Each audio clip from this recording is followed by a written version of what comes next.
नमस्कार, स्वागत है आपका किताब के इस नए एपिसोड में।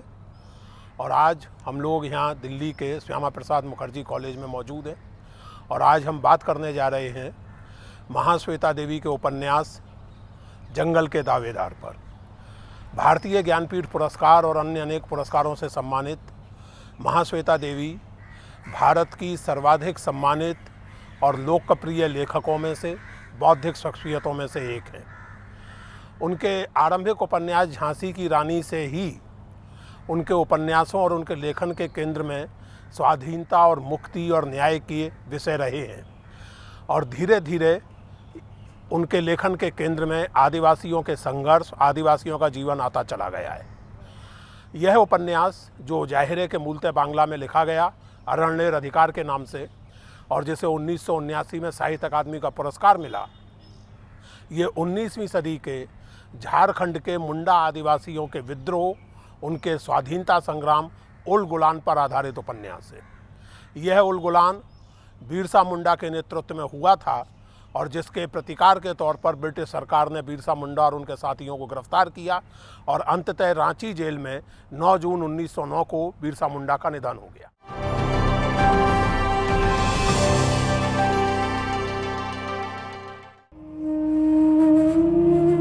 जंगले गरजाए चिताबाघ डाके भालुक ओगो धीरे याब तल बेंधे बीरसार कथाए नाकी आलो झरे अमी धीरे याब शुनबतार बाणी। जंगल में चीते बाघ गरजते हैं, भालू बोलता है अरे धीरे जाऊंगा, झुंड में चलूंगा क्योंकि बिरसा की बातों में प्रकाश चमकता है। मैं धीरे धीरे जाऊंगा, उसकी वाणी सुनूंगा। महानायक बिरसा मुंडा की बहादुरी और समझदारी के ऐसे अनेक किस्से आज भी झारखंड के जंगलों में जगह जगह गूंजते हैं। 19वीं सदी के अंत में झारखंड क्षेत्र के मुंडा आदिवासियों का संघर्ष उल गुलान बिरसा मुंडा की अगुवाई में हुआ था। इसका नेतृत्व करने के अपराध में बिरसा मुंडा और उनके साथियों को गिरफ्तार कर यातनाएं दी गईं। और सच ये है कि ऐसी हालत बनाई गई कि 9 जून 1900 को रांची जेल में बिरसा मुंडा का निधन हो गया। मुंडा लोगों ने बिरसा को अपनी धरती को दिकुओं के अत्याचारों से मुक्त करने के लिए अवतरित भगवान माना और वो आज तक मानते हैं। आदिवासियों के जल, जंगल और जमीन के हक की आजीवन लड़ाई लड़ने वाली महाश्वेता देवी ने इन्हीं मुंडा आदिवासियों के संघर्ष उल गुलान पर 1975 में एक उपन्यास रचा, अरण्येर अधिकार, जिसे हिंदी में जंगल के दावेदार के नाम से अनुवादित किया गया। जंगल के दावेदार उपन्यास यूं तो मुंडा उल गुलान के बारे में है, लेकिन जो सवाल उठता है और स्वयं उस उल गुलान ने जो सवाल उठाए थे, वे सवाल भारत भर के नहीं बल्कि दुनिया भर के आदिवासियों के सवाल हैं। सबसे बड़ा सवाल ये है कि औद्योगिकीकरण और आधुनिकीकरण जरूरी तो है, लेकिन इनके कारण जिन लोगों के जीवन पर विपरीत प्रभाव पड़ता है उनका क्या? तथाकथित विकास की चपेट में ये सब बड़े हिंसक ढंग से नष्ट होता है। जल, जमीन और जंगल आदिवासी समुदाय के जीवन के अंग न रहकर सरकार की या व्यक्तियों की संपत्ति में बदल जाते हैं। प्रख्यात साहित्यकार और कथाकार महाश्वेता देवी के अधिकतर उपन्यासों की केंद्रीय थीम स्वाधीनता और न्याय रही, लेकिन इंसाफ के लिए संघर्ष की ये आवाज 28 जुलाई 2016 को 90 साल की उम्र में खामोश हो गई।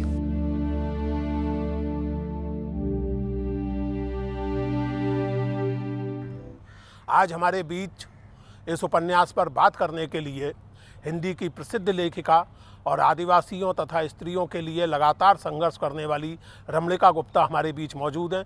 रमणिका जी, आपका बहुत बहुत धन्यवाद, स्वागत इस कार्यक्रम में और आने के लिए धन्यवाद। आपकी इतनी वय और इतने अस्वास्थ्य के बावजूद आप इस कार्यक्रम में आई, मैं व्यक्तिगत रूप से बहुत आभारी हूँ आपका। रमणिका जी, मैं इस उपन्यास पर आने के पहले ये जानना चाहता हूँ कि इस समय हिंदी में आदिवासियों के बारे में लेखन और लेखन में स्वयं आदिवासियों द्वारा लेखन, इसकी क्या स्थिति है? क्या आप कहेंगे इस पर? देखिए, कुछ बरस पहले तक तो जहाँ तक हिंदी में लेखन की सवाल है जी, बहुत बाद में शुरू हुआ।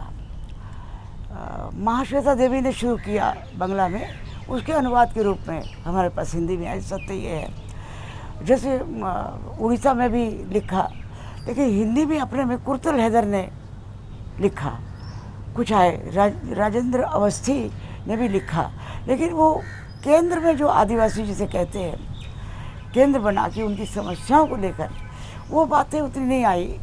जैसे एक रोमांटिज्म होता है आदिवासियों के बारे में, जैसे राजेंद्र जी ने लिखा, तो वो ज़्यादा उसमें आया। जैसे घोटल रोमांस कहा जाता है। घोटल रोमांस कहा जाता है। तो लेकिन जो उनकी केंद्र में रख के उनकी समस्या, जिस पर आपने जिक्र भी किया, जो विश्व भर की समस्याएं हैं, इसको केंद्र में रख के नहीं लिखा गया। फिर शुरू किया, कुछ हम लोगों ने शुरू किया अपने संस्थान रमणिका फाउंडेशन की तरफ से, ऑल इंडिया ट्राइबल लिटरेरी की तरफ से, फिर बुलाया। महाश्वेता देवी जी भी उस सम्मेलन में भाग ली। पहली बार भारत में आदिवासी सम्मेलन 2 जून ये 2002 को हुआ, जिसमें 9 राज्यों के लोग आए। दूसरी बार 2004 में, इस तीसरी बार साहित्यिक अकादमी की मदद से 27 भाषा के लोग जुटे रांची में। तो इस तरीके से हम लोगों ने फिर गुवाहाटी में किया, कई जगह किया। तो आदिवासी लेखन बहुत आगे बढ़ा हुआ है।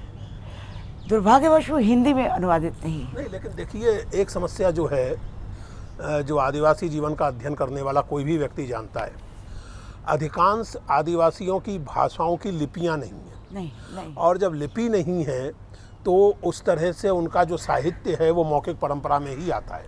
उनकी स्मृतियाँ, उनके पुराण, उनके विश्वास, वो सब मौखिक परंपरा में आते हैं। क्या ऐसी स्थिति में, क्या एक कारण ये भी हो सकता है कि आदिवासी लेखन में जो कमी हमें दिखती है, उसका एक कारण क्या ये भी आपको लगता है कि आदिवासी भाषाओं की लिपियां जो हैं वो बहुत बाद में विकसित हुई हैं, या कुछ की तो अभी भी नहीं है? जी, इसमें मैं आपको थोड़ा सा बताना चाहूँगी इसका बैकग्राउंड। बताएं। आदिवासी 150 वर्ष 200 वर्ष पुराना लेखन। इससे पहले लिपि तो थी नहीं। लिपि ओल्ची की, संथाली की बनी, डॉक्टर रघुनाथ ने बनाई, जो उन्होंने बनाई, पंडित रघुनाथ ने, मुर्मू ने। और हो की लिपि बनी बहुत बाद में, 2 जगह, उड़ीसा में बन गई, इधर झारखंड में भी बन गई। उरांव की लिपि बन गई। ये 3 भाषाओं की लिपियाँ उन्होंने बनाई, लेकिन बहुत बाद में डोगरो बिरुली भी उस पर काम कर रहे हैं, देवगम ने काम कर रहे हैं, ये बने। ये कहना कि चूँकि उनकी लिपि नहीं थी, ये बात सच है, लिपि नहीं थी तो उनकी भाषा ओरल थी, सॉरी वाचिक थी। और सबसे बड़ा कारण है उनके पास हमारी पहुंच नहीं थी, भाषा नहीं थी, भाषा का हमें ज्ञान नहीं था। और चूँकि 150 वर्ष 200 वर्ष पुराना ही लेखन है, तो उसको उससे पहले लेखन तो नहीं आप कह सकते, वाचिक ओरल परंपरा कह सकते हैं, ये एक बड़ा कारण है। लेकिन उनकी अपनी भाषा में, देवनागरी में तो लिखा जाता रहा, उड़िया में तो लिखा जाता रहा, आंध्र प्रदेश में तेलुगु में लिखा जाता रहा, कन्नड़ में लिखा जाता रहा, मलयालम में लिखा जाता रहा।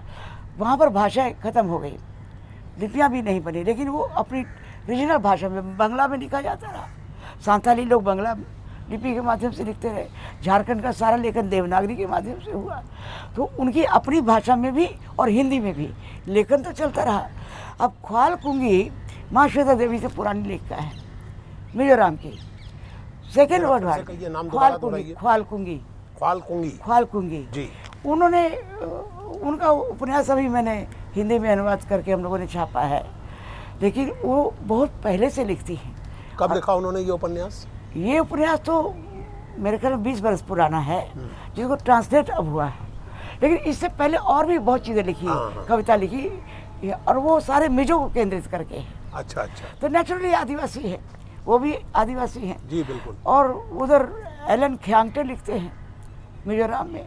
नागालैंड में बहुत लिखा है, चंकीजा लिखती है, तेमसुला आओ लिखती है। जी।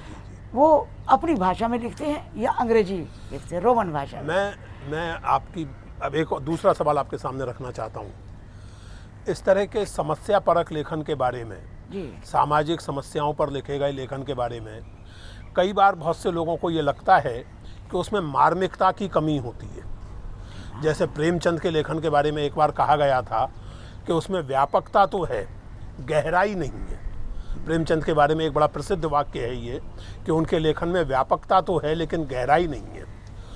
तो जो सामाजिक समस्याओं को लेकर या किसी समुदाय की समस्याओं को लेकर लिखा गया लेखन है, उसके बारे में ये बात आमतौर से कही जाती है। इस बात को ध्यान में रखते हुए बतौर एक साहित्यिक रचना के जंगल के दावेदार को आप कहाँ रखेंगे? बहुत मार्मिक चीज़ें हैं उसमें। जी, बहुत मार्मिक चीज़ें। मैं जंगल के दावेदार में और मैं दूसरे लेखक के बारे में फिलहाल हम लोग जंगल के दावेदार पर केंद्रित करेंगे। इससे देखिए, जो जेल में उनका वर्णन दिया गया है, बिरसा का, जो जेल में दिया गया बिरसा का वर्णन दिया और गया जो है, अमूल्य का चरित्र है, अमूल्य का चरित्र है जी। वो आपको बहुत ज़्यादा अट्रैक्ट करता है, खींचता है अपनी तरफ। और किस तरीके से वो पेश आता है, और कोई गवाही नहीं देता, बिरला को पहचानता नहीं जी, और भगवान मानता है। और वो डोम भी जो जलाने के जाता है वो भी भगवान ही कहता है उसको।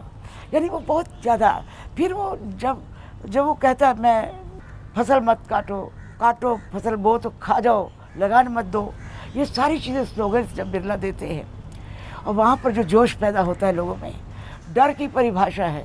डर की परिभाषा में कहते पहले मुंडा लोग डरते थे, लेकिन जब से भगवान आए उन्होंने कहा तुम डर को भगा दो, डर से संघर्ष करो। यानी मार्मिक चीज़ें भी हैं और प्रेरणादायक चीज़ें भी हैं, दोनों उस पर आ जाती हैं। मुझे लगता है आप जो कह रही हैं उसी को अगर आगे बढ़ाऊं तो मुझे इस उपन्यास का सबसे मार्मिक प्रसंग वो लगता है जब बीरसा को ये एहसास होता है कि वो भगवान है। जब जैसे एक तरह से धरती उनसे संवाद करती है और कहती है कि मैं मुक्ति के लिए प्रतीक्षा कर रही हूँ, मुझे मुक्त करो, और मुझे मुक्त करने के लिए कोई चाहिए। उसमें जो महाश्वेता देवी की भाषा है और जो उस पूरे प्रसंग का चित्रण है वो सचमुच बहुत रोमांचक नहीं। और फिर बिरसा स्वयं जब महसूस करते हैं, वो जब कहते हैं, हालांकि उनकी माँ का जब चरित्र देखिए, उसको बेटा ये वैसा नहीं है जैसे दूसरे बच्चे होते हैं। उसका बाप कहता है ये वैसा नहीं है, मैं उसको बेटा बना के साथ सुलाना चाहती है, लेकिन वो नहीं। फिर उसकी वो लड़की उसके लिए देखती है। ये सारे प्रसंग बहुत मार्मिक आ जाते हैं। और बिरसा जब खुद डायलॉग करते हैं, संवाद करते हैं पृथ्वी से, और वो जनता से भी जो संवाद करते हैं कि तुमको लड़ना होगा, मरना होगा।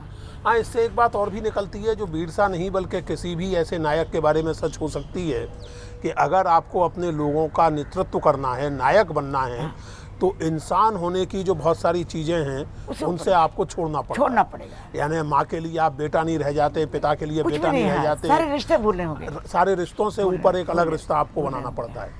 आपको लगता है कि ये जो सारे रिश्तों से ऊपर होकर के जो रिश्ता बनता है या जो हीरो बनता है या भगवान बनता है कोई मनुष्य, उस भगवान के अकेलेपन का जो हाल होता है, क्योंकि जब आप भगवान हैं, जब आप नायक हैं तो आप अकेले हैं, दूसरों से अलग हैं।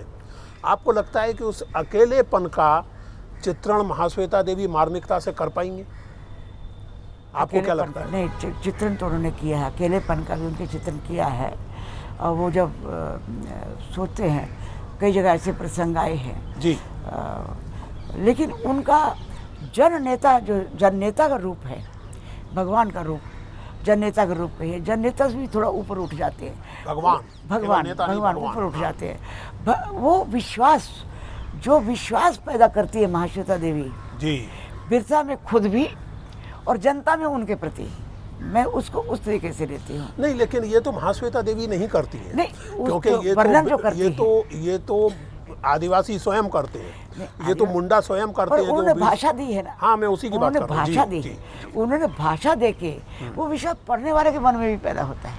अच्छा, जब वो करती है, एक समय के लिए आप सोचने लगते हैं कि बिरसा, अब बिरसा ये एक ऐसे आज की राजनीति में कहेंगे तो ये रणनीति भी हो सकती है। एक रणनीति, कामयाब रणनीति भी थी, क्योंकि एक जनता जो चेतन नहीं है उसको चैतन्य करना।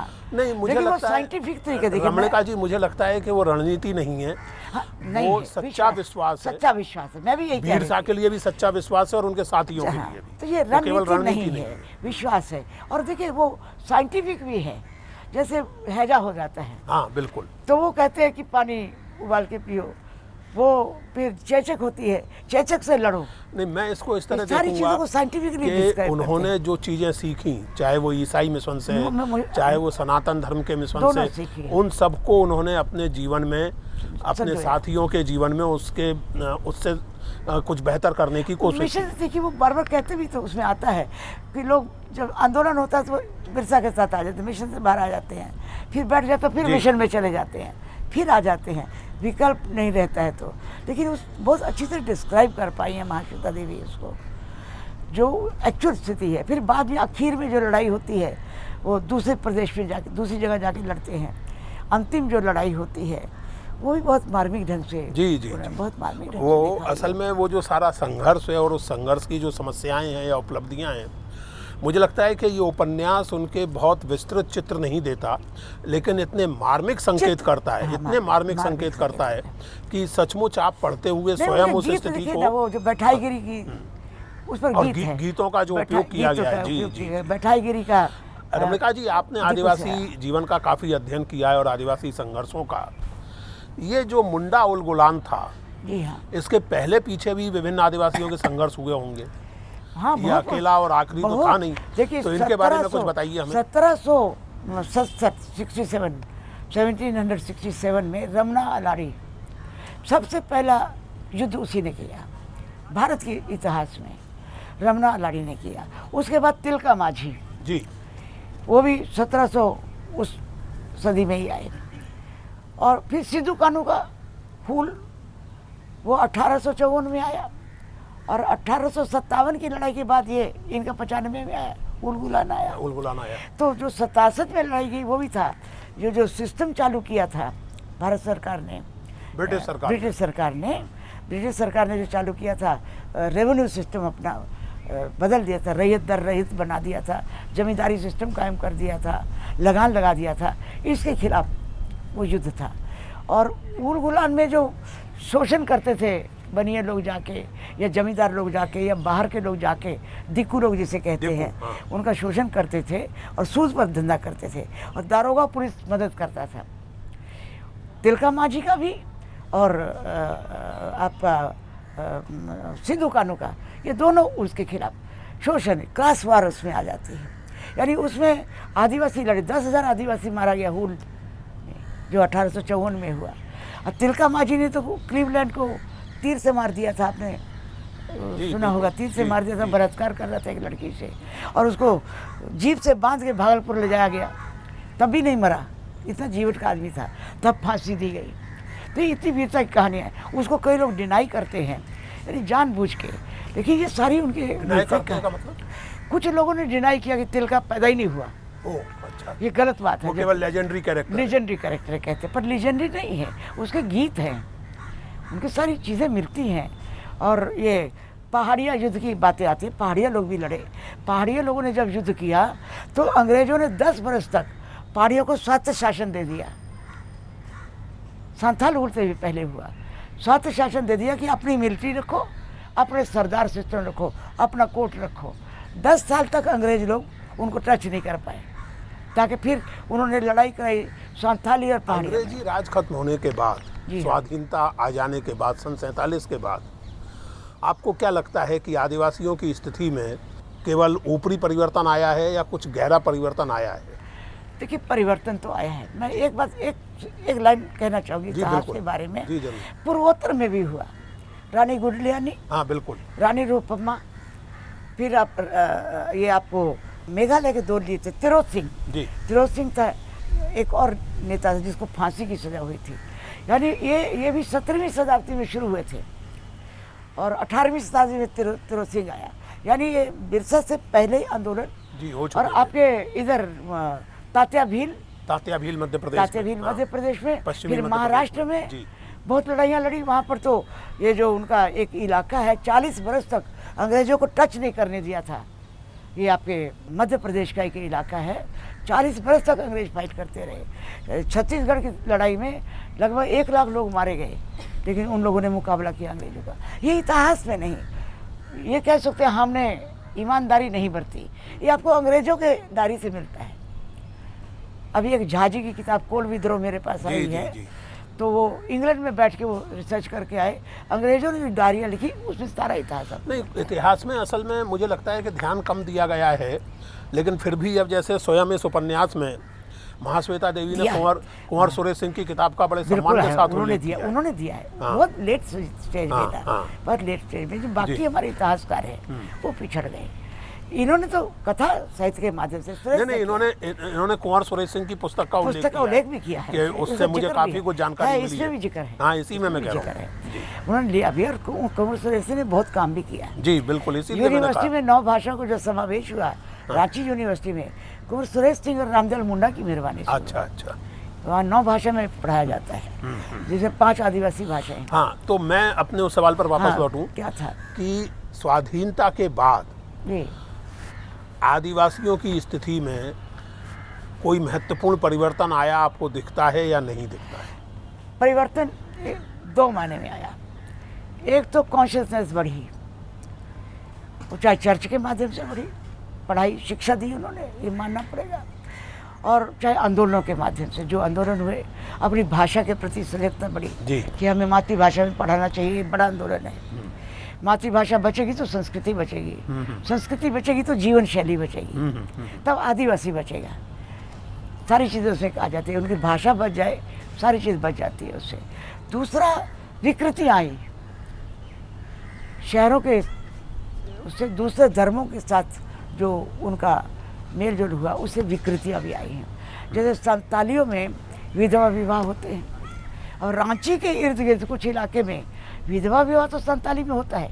एक शर्त लगा दी है, जब बेटा पहला पैदा होगा तब पूजा में भाग लेगी। ये नहीं था, ये विकृतियाँ हैं। ये दूसरे लोगों का, हम लोग हिंदू धर्म के कारण, या ईसाई मिशन ने भी पहले उनको अखड़ा मना कर दिया, बाद में माफ़ी मांगी, बाद में अखड़ा चालू कराया, तो उन लोगों से फायदे भी हुए, चाहे उन्होंने अपने फायदे के लिए नहीं, किया। जो बात आपने कही उससे एक सवाल पैदा होता है जिस पर मैं बात करना चाहता हूँ। आपने कहा कि संस्कृति बचाना महत्वपूर्ण है। हाँ, बिल्कुल सही बात है, किसी भी समुदाय के लिए संस्कृति बचाना महत्वपूर्ण है, आदिवासियों के लिए और भी महत्वपूर्ण है।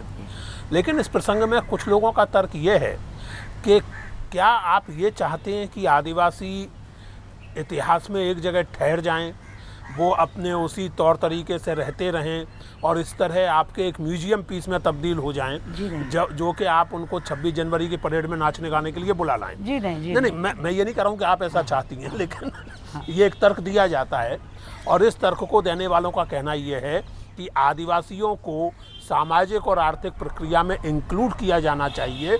संस्कृति जितनी बचनी होगी बच जाएगी, उसे बचाने के नाम पर आदिवासियों को म्यूजियम की चीज़ बनाना ठीक नहीं है। इस पर आपकी क्या टिप्पणी? देखिए, 2 चीज़ों से जुड़ा है संस्कृति, आदिवासी 2 चीज़ों से जुड़ा है, जल जंगल जमीन। जी, अगर उसके पास नहीं तो वो आदिवासी नहीं, राइट, उसका कल्चर खत्म हो जाएगा। ठीक है, और आप विकास के नाम पर जल जंगल जमीन ले रहे हैं, बिल्कुल ठीक बात है। तो बचेगा क्या? भाषा के नाम पर आप अपनी भाषा में पढ़ाइएगा। अब जाइए आप राजस्थान में, वहाँ वो स नहीं बोल सकता, समोसे को चमोचा बोलता है, स्कूल का छात्र उसको चिढ़ाता है, हाँ, बिल्कुल सही बात तो वो ड्रॉप आउट हो जाता है। हमारे यहाँ हजारीबाग में याद नहीं बोलता, आद बोलता है, अ बोलता है, स्टेशन को स्टेशन बोलता है, स्टेशन नहीं, स्थाई को अस्थाई बोलता है। यानी ये अलग अलग जगह की वो हैं। तो मातृभाषा में पढ़ाई होने से उसकी भाषा बचेगी। हम म्यूजियम पीस उसको नहीं बनाना चाहते, लेकिन आप जो विकास करना चाहते हैं, महाश्वेता देवी ने भी लिखा है, वो भी इस विकास के खिलाफ थी। मैंने भी आंदोलन चलाए, सुप्रीम कोर्ट तक मैं पहुंची इसको लेकर, स्टे ऑर्डर्स लिए। उसका एक ही कारण था कि आप विकास किसके लिए कर रहे हैं, आदिवासी के लिए या जो उनका शोषण करता है उसके लिए। मैं इस बात को इस तरह कहना चाहूँगा, मेरा ख्याल है आप सहमत होंगी, कि सवाल ये नहीं है कि विकास सही है या गलत है। पहले सवाल ये है आदिवासी के पॉइंट ऑफ व्यू से कि आदिवासी विकास का साधन है या उसका हिस्सेदार है। हम आदिवासी को एक रिसोर्स में तब्दील कर देते हैं, वो विकास का हिस्सेदार नहीं बन पाता। हिस्सेदार नहीं, इसलिए आपने बिल्कुल सही कहा कि उसका जल जंगल ज़मीन हम उससे वंचित कर देते हैं। तो कुछ नहीं रहता। हमें कोई बांध बनाना है, कोई फैक्ट्री बनानी है, कोई कारखाना लगाना है, तो बेधड़क उस ज़मीन को छीन लेते हैं और वेदांता आ जाते हैं, कुछ भी जो भी कोई हो। तो इस स्थिति में ऐसे विकास का आदिवासी को क्या फ़ायदा है और उस विकास में आदिवासी की क्या हिस्सेदारी बनती है? कोई हिस्सेदारी है ही नहीं जी। जितनी नीतियाँ बनती है एयर कंडीशन रूम में बनती हैं। जी। और आदिवासी कहता है कि नल लगाओ, कहाँ लगाओ ये तो आदिवासी से पूछो। जी जी। बांध बनाओ, कहाँ बनाओ? बंजर जमीन पड़ी है वहाँ ले लो, उसका खेत लेना जरूरी है क्या? कई चीज़ें अंडरग्राउंड माइन चल सकती हैं, ओपन कास्ट माइन करना जरूरी है क्या? बिल्कुल। खदानों में हमारे यहाँ झारखंड में लगभग 1.5 लाख आदिवासी विस्थापित हुआ है। 1.5 लाख लोग बहुत विस्थापित महत्वपूर्ण हुए, बात। उसमें 60% से ज़्यादा आदिवासी हैं। जी जी। ये एक ब्रेक का वक्त है और ब्रेक के बाद ये बातचीत जारी रहेगी। बहुत महत्वपूर्ण, बहुत संवेदनशील विषय पर बातचीत हम लोग कर रहे हैं और ब्रेक के बाद इस बातचीत में हमारे यहाँ बैठे साथी, ऑडियंस में बैठे साथी भी हिस्सेदारी करेंगे। मिलते हैं ब्रेक के बाद। महाश्वेता देवी जी लेखिका भी थी और एक एक्टिविस्ट भी थी। वो खुद उनमें जाकर रहती थी और उनके बारे में जानती थी और प्रेरित करती थी। तो उन्होंने जो लिखा है लोगों में गया है।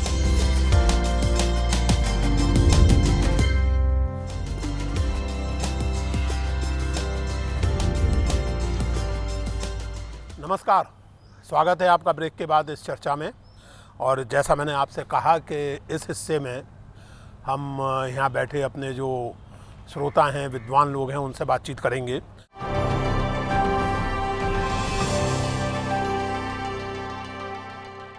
और सबसे पहले इस कॉलेज की प्रिंसिपल डॉक्टर नीता कुमार। आपकी बातें सुनकर बहुत सवाल मन में खड़े हो रहे हैं। एक सवाल है जो मेरे जहन में रहता है जब भी मैं, जितना भी मैंने महाश्वेता जी का लेखन पढ़ा है, कि समाज की समस्याएं तो उस पर ही वो लिखती हैं, उनका लेखन उसी पर है। और एक सवाल आपने पूछा कि आदिवासियों की ज़िंदगी में इंडिपेंडेंस के बाद कुछ फ़र्क पड़ा है कि नहीं पड़ा है। जी।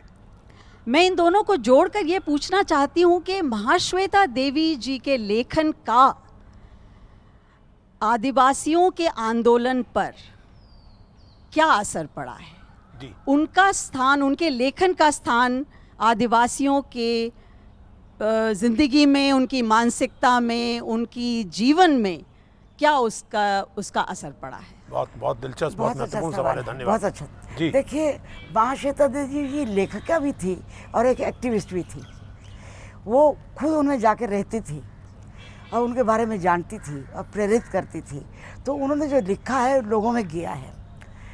क्योंकि वो बांग्ला भाषा में लिखती रही, तो बांग्ला भाषी, एक बात जान लीजिए, बांग्ला लोग पढ़ते बहुत हैं, हम लोगों से ज़्यादा पढ़ते हैं, किताबें उनके यहाँ ज़्यादा पढ़ी जाती हैं। तो वहाँ के आदिवासी भी जो थोड़ा बहुत पढ़ना सीखे पढ़ते हैं और उनको सुनते भी बहुत लोग थे। और उन्होंने खाली बंगाल की बात नहीं, गुजरात तक वहाँ गणेश देवी के साथ मिलकर बड़ा आंदोलन चलाया, महाराष्ट्र में आंदोलन चलाया, बिहार में आके, झारखंड में तब एक था, पलामू में आके रही। और उनकी किताबों का बहुत असर पड़ा है। उन्होंने, चूँकि उनके पूरा एक ये उनकी जंगल के दावेदार किताब है, एक मास्टर जी नाम की उनका उपन्यास है, वो वहाँ के आंदोलन पर है। वो उनके बीच रह के ही पात्रों के लिए, पात्र कई लोग मेरे ख्याल में जिंदा होंगे वो पात्र। अब इसमें भी जो उन्होंने लिखा है, एक किस्म से बिरसा की आत्मकथा ही है। उनका पिता के बारे में लिखा है, जी, जी। माँ के बारे में लिखा है। वो एक जो 1084 माँ वो पढ़ी हुई है उनका, 84 में की माँ है, वो भी उस समय की घटनाएं थी, सच घटनाएं थी। 1084 की माँ पढ़ी हुई। रमणिका जी, एक मिनट, आपने बहुत सही बात कही। दो बातें आपने बहुत रोचक कही। एक तो तथ्यात्मक डॉक्टर कुमार के सवाल के जवाब में कि प्रभाव पड़ा है। दूसरे, आपने बहुत दिलचस्प बात कही कि ये केवल उपन्यास नहीं बल्कि एक तरह से बिरसा मुंडा की आत्मकथा भी है और ये पुनः इस उपन्यास की मार्मिकता का एक रेखांकन है। और अगला सवाल डॉक्टर मीनाक्षी मुंडा, जो Asia Pacific indigenous youth network की अध्यक्ष हैं और इस कार्यक्रम के लिए आई हैं। रमणिका जी, आप आदिवासी समाज के जो लेखक वर्ग हैं उनसे काफ़ी जुड़ी हुई हैं और मैं जब इस किताब को पढ़ रही थी तो एक कहना चाहिए जो गूज़बम्स आते हैं हाथ में, वो महसूस हो रहा था जैसे मैं अपने आप को उस कारागार के अंदर अपने आप को महसूस किया। शायद हो सकता है कि मैं उसी समाज से हूँ और उस समाज को रिप्रेजेंट करती हूँ। इसलिए भी मेरा सवाल ये है, क्योंकि आज हम बात कर रहे हैं, विकास की बात करते हैं, तो आदिवासी जो उलगुलान बिरसा ने शुरू की थी, जो आग उनकी आत्मा में लगी हुई थी, ये मैं भी महसूस करती हूँ कि आज जो हम जिस युग में जी रहे हैं, ऐसे हज़ारों बिरसा जो उनकी राख जो जंगल में बिखेरी गई थी, उस राख से हज़ारों लाखों बिरसा आज भारत में मौजूद हैं, भारत के बाहर भी मौजूद हैं, जो आज भी उलगुलान की लड़ाई जारी रखते हैं। मैं आपसे ये जानना चाहूँगी, चूँकि एक मैं छोटा सा इंसिडेंट शेयर करना चाहूँगी। मैं एक एक्टिविस्ट भी हूँ। एक 12 साल का लड़का, क्लास 7th का, वो गाना लिखता है और उसने कहा था कि जब झारखंड बना तब मैंने ये गाना लिखा कि झारखंड दिसुम लो तन रे, झारखंड दिसुम बायो तन रे। मतलब कि झारखंड जब बन रहा था, झारखंड का निर्माण हो रहा था, तब हम बिरसा को याद कर रहे थे, उसकी लड़ाई को याद कर रहे थे। और आज हम उसे बहुत याद करते हैं कि बिरसा, शायद उस ज़माने से ज़्यादा ज़रूरत तुम्हारी आज के ज़माने में है और उलगुलान की आवश्यकता आज है। आप ऐसी जगह, आप ऐसे समाज को रिप्रेजेंट करती हैं, आपका क्या ख्याल है कि ये उलगुलान कब तक जारी रहेगा? ये आग, ये जो लड़ाई जो उसने शुरू की बिरसा ने, ये कब तक जारी रहेगा? ये लड़ाई जारी रहेगी, क्योंकि समाधान नहीं हुआ है। जो बिरसा शुरू किया था, वो लड़ाई उन्होंने शुरू की, जो नारे दिए, स्लोगन्स दिए उन्होंने सारे आदिवासियों को, वो आज भी मौजूद हैं और आज ज़्यादा बुरी तरह मौजूद हैं। उस समय विदेशी लोग थे, अभी देसी लोग हैं। ये जिसे कहते हैं आंतरिक उपनिवेशवाद चालू है। पहले बाहरी उपनिवेशवाद था, अभी आंतरिक उपनिवेशवाद। हम ही लोग जाके शोषण करते हैं उनका। भारत के लोग ही अभी भीतरी लड़ाई लड़नी पड़ती है, इसे डबल लड़ाई है। जी, आपने जो बात कही मीनाक्षी, उसमें मैं एक बात कहना चाहता हूँ। आपने कहा कि आपको गूज बम्स होता है क्योंकि संभवतः आप उसी समाज की हैं। मैं उस समाज का नहीं हूँ, फिर भी मुझे गूज बम्स होता है। यस।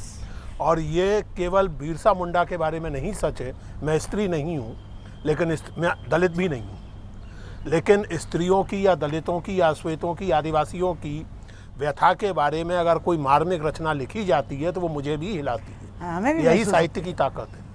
साहित्य की ताकत यही है कि वो मुंडा लोगों की तकलीफ को मेरे जैसे कोट अनकोट दिकू तक भी पहुंचा देती है। इसलिए वो गूज बम्स केवल आपको नहीं होते हैं। नहीं, अगला सवाल विपिन, आप सवाल पूछ, विपिन को दीजिए। मेरा सवाल आप दोनों से है। रमणिका जी ने कहा कि लड़ाई जारी रहेगी, लेकिन मुझे जब भी मैं ये पढ़ती हूँ, जैसे मैंने थोड़ा सा पढ़ पाई इस किताब को, तो मुझे लगा कि उस वक्त तो बिरसा के वक्त 19वीं सदी में हमारे जो दुश्मन थे सामने थे, लेकिन अब जब इंटरनेशनल स्तर पे हम चीज़ें देखते हैं तो दुश्मन हमारे इतने सोफिस्टिकेटेड हैं और हम इसी सेटअप में, हम जो चीज़ें हमको पता चल रहा है कि हम हमारे हाथ से सब कुछ जा रहा है, लेकिन हम देख रहे हैं बिना किसी हमारे पास कुछ टूल नहीं है, उसको सॉल्यूशन नहीं है। तो उसका सॉल्यूशन क्या होगा, मैं ये जानना चाहती हूँ हम दोनों से। मैं रमणिका जी कुछ कहें इसके पहले मैं 2 बातें विपिन आपके सवाल के जवाब में कहना चाहता हूँ। एक तो ये कि सब कुछ नहीं जा रहा है। सब कुछ जा रहा होता तो ये कार्यक्रम नहीं हो रहा होता। पहली बात तो ये समझ लीजिए। दूसरी बात ये कि हाँ, लड़ाई बहुत जटिल हो गई है, जो विपरीत शक्तियाँ हैं वो काफ़ी सूक्ष्म हो गई हैं। इसलिए जैसा अभी रमणिका जी ने कहा मीनाक्षी के सवाल के जवाब में, उलगुलान जारी तो रहेगा। उलगुलान का मतलब विद्रोह, स्वाधीनता की लड़ाई, और केवल मुंडाओं की नहीं, मनुष्य मात्र की स्वाधीनता की लड़ाई, लेकिन उसके रूप बदलेंगे। आज उलगुलान उस रूप में, प्रत्यक्ष हिंसा के रूप में नहीं चल सकता। आज उलगुलान को थोड़ा दूसरा रूप लेना होगा, एक अहिंसक रूप लेना होगा, एक व्यापक राजनीतिक प्रक्रिया का रूप लेना होगा। और मैं फिर से ये कहूँ कि मैं इस बात से सहमत नहीं हूँ कि सब कुछ खत्म हो चुका है। सब कुछ कभी खत्म नहीं होता। एनीवे, ठीक है, मैं जवाब देती हूँ। देखिए, खत्म नारे जो हम बचपन से सुनते आ रहे हैं, मतलब बिल्कुल बचपन में तो नहीं, कि आदिवासियों को सब चीज़ छूट रही हैं, और हम जब से सुन ही रहे हैं, बस कुछ सॉल्यूशन नहीं मिल रहा। हाँ, ये बात सही है। ये आदिवासियों के प्रसंग छूट रहा है, स्थिति बहुत चिंताजनक है। ये जो बचा है वो बचाने की चेष्टा हो रही है जी। जो चला गया उसको लाने की चेष्टा भी हो रही है। कानून भी बना है, कानून लागू नहीं हो रहे हैं, उनको लागू कराने की चेष्टा हो रही है। जैसे जमीन वापसी के कानून है, लागू नहीं हो रहा है। बिल्कुल, बिल्कुल। कानून तो बना है। और जो फॉरेस्ट आपने कहा राइट्स कि एक्ट, वो अभी पहले सामने दुश्मन देखता था, अभी तो घर में दुश्मन है। ज़्यादा बड़ी लड़ाई हो गई है। पहले सामने दिखता था, अभी तो आसपास पड़ोसी आपका दुश्मन है, आपको उससे भी लड़ना पड़ेगा। क्योंकि पड़ोसी समझ रहा है, वो अपना स्वार्थ देख रहा है, इसलिए लड़ाई ज़्यादा भयंकर है, पर ये जारी रहेगी। और जहाँ आप कहते हैं ख़त्म तो खैर नहीं हुआ सब कुछ, लोग हैं अभी आप देखिए लोग लड़ रहा है, सोनी सोरी है लड़ रही है, आपको हजारीबाग में ये लड़ाई लड़ रही है, अभी गुजरात में लड़ाइयाँ हो रही हैं, महाराष्ट्र में लड़ाइयाँ हो रही हैं, सब जगह लड़ाइयाँ हो रही हैं, ऐसी बात नहीं है। झारखंड में लड़ाइयाँ हो रही हैं, भाषा को लेकर लड़ाइयाँ हो रही हैं। ये मनीषा यहाँ बैठी हुई है, ये दुनिया भर में जाकर रिप्रेजेंट करती है अपनी बातों को। लोग जा रहे हैं, लेकिन हिंसा के माध्यम से लड़ाई का ज़माना अब ख़त्म हो चुका है। अभी आपको मालूम हो 10-10 हज़ार का जुलूस लेके हम लोग जाते थे, अपनी बात मनवा के आते थे। जी बिल्कुल, वो लड़ाइयाँ अभी ख़त्म है, उन लड़ाइयों को जारी करना पड़ेगा। बिल्कुल, बहुत बढ़िया आपने कहा। उन लड़ाइयों को जारी करना डॉक्टर पड़ेगा। रेणु मेहता। मैम, मेरा क्वेश्चन प्राइमरीली आपके लिए है कि अक्सर हम लोग दुनिया को बाइनरीज में देखते हैं। तो एक तरफ हम बोलते हैं कि मेन स्ट्रीम है, दूसरी तरफ ट्राइबल्स हैं, पर आई एम श्योर आपने काम किया है ट्राइबल्स के बीच में, और वहाँ भी बहुत सारी डाइवर्सिटी है। और मेरी ये अंडरस्टैंडिंग है कि कुछ सेक्शंस हैं जो ज़्यादा मुख्य धारा के तरफ हैं, और that's not entirely true for the other section. तो इसके बारे में अब ठीक कहती हैं, उसमें भी आदिम जनजातियाँ हैं जो भी आदिम स्टेज में हैं, लेकिन उनकी कुछ चीज़ें कॉमन है। देखिए, आदिवासियों की सबसे बड़ी चीज़ कॉमन ये है, संपत्ति का मोह नहीं है, वो पैसा जमा नहीं करते हैं, संपत्ति की भावना उनमें नहीं है। दूसरा, बराबरी, वो छोटा और बड़ा नहीं मानते, जो हम लोगों में है। वर्ण व्यवस्था नहीं है, उनमें बराबरी है। तीसरा, भाईचारा है। अगर वहाँ पर एक आदिवासी औरत पर हमला होता है तो पूरा गांव जुट जाता है, सारे लोग मिल के रहते हैं। उसमें ये नहीं देखते कि ये मुंडा है या उरांव है, सब मिल जाता है, मुंडा है उरांव है। कुछ जातियाँ आगे बढ़ गई हैं, हमारे यहाँ हमारे समाज में भी तो कुछ लोग आगे बढ़ गए हैं, दलित समाज में भी कुछ आगे बढ़ गए हैं। तो ये जो आदिवासी लड़ाई लड़ रहा है वो आदिम समाज को लेके लड़ रहा है, और बाकी लोग जो लड़ाई लड़ रहे हैं वो कई बार अपने नीचे वाले समाज को छोड़ के खाली अपनी ये लड़ाई बहुत लड़ते हैं। मार्के की बात आपने कही है। आदिवासी उनको लेके लड़ता है, चाहे बंजारा की लड़ाई हो, चाहे घुमंतू की लड़ाई यानी हो। आप रमनिका जी, आप फिरहौर ये की कह रही लड़ाई हैं कि जो आदिवासी तथाकथित मेन स्ट्रीम के थोड़ा करीब आ गए हैं, वो अपने पीछे छूट गए साथियों की उपेक्षा करके लड़ाई नहीं लड़ रहे नहीं लड़ रहे हैं, हैं। बल्कि उनको साथ लेकर लोकतांत्रिक अधिकारों की लड़ाई लड़ रहे हैं। वो अपने तरीके से लड़ रहे हैं। हाँ, बिल्कुल। जो अंग्रेजी पढ़ गए, मिशन के थ्रू पढ़ गए, आगे पहुंच गए, वहाँ भी वो लड़ रहे हैं जंग से। कुछ लोग जो जड़ों से कट जाते हैं, फिर उनको आदिवासी ही नकार देता है। जी, आदिवासी ही नकार देता, आदिवासी इस बारे में सजग है। डॉक्टर मनप्रीत कौर। हाँ, मैम, मेरा क्वेश्चन लैंग्वेज से रिलेटेड है। तो हम लोग अफ्रीकन लिटरेचर भी बच्चों को पढ़ाते हैं, और वहाँ पर भी पोस्ट कॉलोनियल जो Yes. लिटरेचर हम हाँ, पढ़ाते situation हैं, उसमें भी इसी तरह की स्ट्रगल्स की Yes. बात होती है। And one of the questions जो ऑफन उठता है वो लैंग्वेज पॉलिटिक्स का Yes. होता है। तो अभी जैसे आपने कहा और डॉक्टर पुरुषोत्तम ने भी कहा कि जो मोड है और जो स्ट्रैटेजी है ऑफ रेजिस्टेंस, वो अब चेंज करने की ज़रूरत है to make this more effective. तो उसमें लैंग्वेज है जो सेल्फ रिप्रेजेंटेशन के लिए, या इवन जो मेन स्ट्रीम लैंग्वेज है लाइक हिंदी एंड इंग्लिश, जो ट्रांसलेशंस होती हैं, उसमें भी रिप्रेजेंटेशन के लिए कौन सा टूल मोर इफ़ेक्टिव लगता है, या they have to go hand in hand? नहीं, देखिए, दो बात है। जहाँ तक लैंग्वेज का सवाल है, हम लोग कहते हैं मातृभाषा में पढ़ाइए, उसके बाद जो मर्जी भाषा पढ़ाइए। पहले बच्चे को विकसित दिमाग को होने दीजिए, उसका दिमाग अपनी बोली में ज़्यादा, उसका बाप तो जानता नहीं है, हल चलाता है, जंगल से शिकार करके लाता है, अब वो यहाँ से आपकी भाषा में पढ़ के जाएगा, घर में तो जानता नहीं है। उसकी भाषा में पढ़ाइए, तो उसका दिमाग विकसित होगा, और वो फिर आपकी अंग्रेजी भी पढ़ेगा, फ्रेंच भी पढ़ेगा, जो भाषा पढ़ाना पढ़ाइए। दूसरा, अनुवाद एक सबसे बड़ा तरीका है। अनुवाद के माध्यम से एक पुल आप बना सकते हैं, उसको मेन स्ट्रीम में साथ जोड़ने के लिए। मेन स्ट्रीम वाला जहाँ प्रश्न है, मैं मेन स्ट्रीम को नहीं मानती। मेन स्ट्रीम तो वही लोग हैं जो आपको 80% लोग हैं, ट्राइबल, दलित, अल्पसंख्यक, सबको ले लीजिए तो 85% तो वही लोग हैं। 15% मेन स्ट्रीम है। तो अब आप मेन स्ट्रीम उनको कहती है हमारे साथ आ जाओ, तो बाहरों से उन्होंने पूछता है हम तुम्हारे साथ क्यों आए, तुम तो दहेज में हत्या करते हो, हम तो दहेज नहीं देते। ये बाहरों से उन्होंने पूछता है हम तुम्हारे साथ क्यों आए। कौन मेन स्ट्रीम जो भाई को भाई मार देता है जायदाद के लिए, हम तो कोई लंगड़ा हो जाता है उसके घर में उसकी खेती का हिस्सा दे आते हैं। जी, दो बातें इससे निकलती हैं आपके सवाल के जवाब में। एक तो जो रमणिका जी ने संकेत किया, आदिवासी संस्कृति में ऐसी बहुत सी चीज़ें हैं जिनसे हम अपने आप को सभ्य कहने वाले लोग बहुत कुछ सीख सकते हैं। राइट। ये पहली बात हमें सीखनी चाहिए और आदिवासियों को सिखाने की बजाय सीखने की विनम्रता के साथ उन तक जाना चाहिए। आपने जो स्ट्रेटेजीज की बात की। दूसरी बात मैं ये कहना चाहूँगा कि अनुवाद, आखिरकार ये कार्यक्रम अनुवाद पर ही हो रहा है। मैं बांग्ला नहीं पढ़ सकता, मुझे नहीं मालूम कि यहाँ मौजूद कितने लोग बांग्ला पढ़ सकते हैं। थोड़ी बहुत पढ़ लेता हूँ मैं बांग्ला, लेकिन पूरा उपन्यास पढ़ सकूँ इतनी बांग्ला मैं नहीं जानता।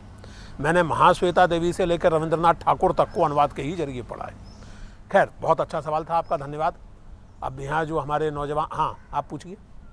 Good evening ma'am, I am Ananya Bhardwaj from education department and मैं आपको धन्यवाद कहना चाहती हूँ कि आप हमारे कॉलेज में आए और आपने इतना अच्छा प्रोग्राम आज यहाँ पे इस्टेब्लिश करा। मैम, मैं ये पूछना चाहूँगी कि हम देख रहे हैं कि आदिवासी लोग इतना संघर्ष कर रहे हैं, इतना स्ट्रगल कर रहे हैं, तो हमारे यहाँ में डेमोक्रेसी में लाने के लिए उनको कितना हम कामयाब हो पाए हैं, मैं ये जानना चाहूँगी आपसे। हमें आदिवासी से डेमोक्रेसी सीखना चाहिए। नहीं, देखिए उनका सवाल रमणिका जी लाने की वो लड़की बहुत महत्वपूर्ण सवाल कर रही है। हमें आदिवासियों से डेमोक्रेसी सीखनी चाहिए, लेकिन जो फॉर्मल डेमोक्रेटिक प्रोसेस है, जो हमारे देश की लोकतंत्र की जो संस्था है, व्यवस्था है, उसमें आदिवासी आवाज़ कितनी इफेक्टिव हो पाई है, ये महत्वपूर्ण सवाल है। देखिए, बहुत इफेक्टिव नहीं हो पाई। इसलिए नहीं हो पाई कि बूथ पर लूट होता है, आदिवासी लूट में शामिल नहीं हो सकता। सवाल इस बात का है। फिर जंगलों में रहते हैं, अब दूर दूर जंगल में कई बार वो खेती में होता है, खेती का सीज़न हो तो नहीं जा पाता है। तो अभी आप उनको शिक्षा तो ले नहीं गए। अब ना देखिए, नॉर्थ ईस्ट में शिक्षा 56% से ज़्यादा है और मिजोरम में तो 85%। और इसलिए वोटिंग परसेंटेज में हमेशा ऊंचा होता है। कहाँ पे? नॉर्थ ईस्ट में वोटिंग परसेंटेज हमेशा ऊंचा रहता है। हमेशा रहता है, लेकिन हमारे यहाँ शिक्षा कितनी है? बाकी भारत में देखिए, आदिवासी में शिक्षा कितनी है? बिल्कुल सही बात है, बिल्कुल शिक्षा नहीं है। तो शिक्षित कीजिए, तब डेमोक्रेसी में आप ला सकते हैं। ये डेमोक्रेसी जो मोबोक्रेसी बन गई है, इस डेमोक्रेसी में वो सीधा सीधा आदिवासी फिट नहीं होता। जी, अगला सवाल लेते हैं। हाँ, 1 मिनट पहले आप। हाँ, मेरा सवाल आपसे ये है कि हम इतिहासकारों ने और साहित्यकारों ने बहुत अच्छा काम किया है आदिवासी लिटरेचर को हम तक लाने के लिए, उनकी हिस्ट्री को हम तक लाने के लिए, लेकिन कहीं ना कहीं उनके अपने बायसेस भी इसमें आ ही जाते हैं। तो किस प्रकार आपको लगता है कि उनकी इन बायसेस का असर हमारी मेमोरी पे होगा, जिसको हम हिस्ट्री से अगर कनेक्ट करें तो किस प्रकार वो हमारी स्मरण शक्ति को इफ़ेक्ट करता है? मैडम, बहुत अच्छा सवाल है आपका, लेकिन दुर्भाग्यवश हमारे इतिहासकारों ने आदिवासियों पर ध्यान नहीं दिया। हमारे लेखकों ने, साहित्यकारों ने दिया है। ये महाश्वेता देवी साहित्यकार हैं या कुछ समाज सेवकों ने दिया है। हमारे इतिहासकारों ने आदिवासियों को जंगली घोषित किया है। इससे बहुत बुरा असर पड़ा है। आपके कॉलेज में, स्कूल में, आप दिल्ली में जाइए, आदिवासी अरुणाचल प्रदेश का कोई आ जाता है, आप हत्या कर देते हैं उसकी। आप उसकी संस्कृति को पचा नहीं पा रहे हैं, उस चीज़ों को पचा नहीं पा रहे, क्योंकि आपको सिखाया ही नहीं गया है। आपको सिखाया गया है, मध्य प्रदेश की किताबों में लिखा हुआ था भील चोर होता है, किताबों में। बहुत पुरानी बात, तो बाद में बहुत पुरानी बात है, बहुत पुरानी बात है, लेकिन बाद में हाँ, लेकिन थी ये बात लिखा जाता है। एनीवे, हम दूसरा सवाल लेंगे अब हम। जी हाँ, नमस्कार मैम, मेरा नाम रिचा गुलाटी है, मैं बीएड सेकेंड ईयर की स्टूडेंट हूँ। आपने बताया एक आदिवासी दूसरे आदिवासी का ध्यान रखते हुए उन्हें अपने साथ लेकर चलते हैं। मेरा सवाल ये है कि विभिन्न आदिवासी समुदायों के बीच कितना संवाद और आपस में एक दूसरे के लिए भाईचारा वगैरह है उनके अंदर?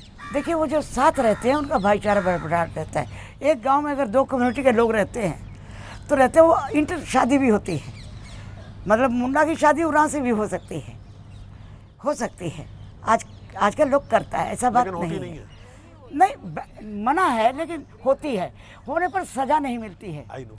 होने पर सज़ा नहीं मिलती है। नहीं रमणिका जी, यहाँ जो बच्ची सवाल पूछ रही है, मेरे ख्याल से उसको हम थोड़े गहरे ढंग से देखें। जो थोड़ी बहुत जानकारी मेरी है आदिवासी जीवन के बारे में, आदिवासी समाजों में भी एक सेंस ऑफ हायरार्की हो या ना हो, लेकिन एक sense of self and difference काफ़ी स्ट्रॉन्ग है। इसलिए अगर मान लीजिए मुंडा है या उरांव है या भील है या कोई भी है, उसे अपने कलेक्टिव सेल्फ का और उस कलेक्टिव सेल्फ का दूसरों से अंतर का एक बड़ा स्ट्रॉन्ग सेंस है, अपना एहसास है। हाँ, ये नहीं नकारा जा सकता। यानी लेकिन वो युद्ध तक नहीं पहुंचता। नहीं, युद्ध तक नहीं पहुंचता, वो अलग दुश्मनी बात है। नहीं है, युद्ध तक तो नहीं पहुंचता, लेकिन मित्रवत वो अंतर तो वो सेंस का है, वो अंतर का एक बोध तो है। मित्रवत को एग्जिस्टेंस है। अच्छा, ठीक है, मित्रवत को एग्जिस्टेंस है, लेकिन वो दुश्मनी वाला नहीं है। जी हाँ, पहले आप। नमस्ते, मेरा नाम गरिमा चंडेल है, मैं बीएड सेकेंड ईयर की स्टूडेंट हूँ। मेरा प्रश्न आपसे ये है कि मतलब आदिवासी अधिकारों के लिए संघर्ष की हिंसा कहाँ तक जायज़ है? हिंसा तो जायज़ नहीं है, संघर्ष के लिए हिंसा जायज़ नहीं है। मजबूरी बस लोग चला गया है, आप विकल्प दीजिए तो लोग लौट आएगा। हिंसा को जायज़ मैं नहीं कहती।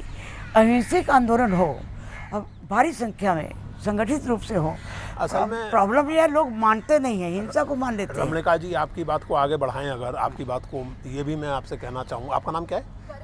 गरिमा जी, मैं ये कहना चाहूँगा कि राजनीतिक हिंसा असल में राज्य को राज्य की ओर से हिंसा करने का बहाना ज़्यादा देती है। इसलिए किसी भी सार्थक राजनीतिक आंदोलन के लिए, चाहे वो आदिवासियों का हो चाहे महिलाओं का हो, हिंसा जायज़ तो नहीं।